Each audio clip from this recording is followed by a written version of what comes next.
Happy Friday. Good morning. I hope your week has been stellar. As I chose my card for today from the Peace Oracle, I choose the other hand. I chose positive outcome. I'll learn how to do this eventually. I chose the positive outcome card. And again, clouds, flowers, and the beautiful light at the horizon. And you can see that that light has begun to embody and embrace all of the picture. It is permeating the clouds, it's permeating that darkness, and it's permeating and sparking new life in those flowers. Positive outcomes come from positive attitudes, positive intentions.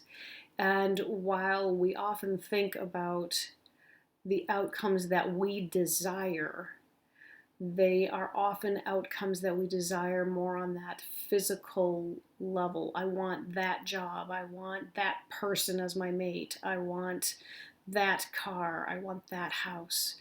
And if we don't get it, we tend to be disappointed. Positive outcomes in this sense are intended to be experiential. They are intended to be love. A positive outcome may not bring the exact picture that you are looking for. A positive outcome is peace, no matter what the outcome is here, no matter what the physical outcome is. If I win the lottery today, that's wonderful and it's a great outcome, but it is not the positive outcome. If I don't win the lottery, if I don't win the championship game, I can still have a positive outcome because I can look at the experience with the wealth of information, the wealth of opportunity, the wealth of knowingness that I had. If I don't win the lottery, then maybe I can look at the fact that I had a wealth of adventure in imagining everything that I could buy if I won that. The thrill of the risk that I took, just the imagination. That is a positive outcome because it sparked that creativity within me that allowed me the opportunity to begin to perhaps spark a newness within me that might come up with an invention or an idea that does in fact change the world at some point, even if I didn't win the lottery today. A positive outcome is something that shares and spreads love and light to all concerned.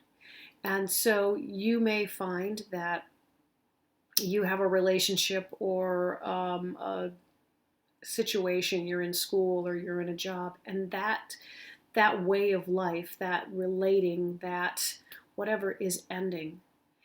And while it is a little bittersweet to think of the fact that we are no longer going to be operating along the same lines, we can be so grateful for everything that we have gained and learned and experienced in that relationship, in that experience.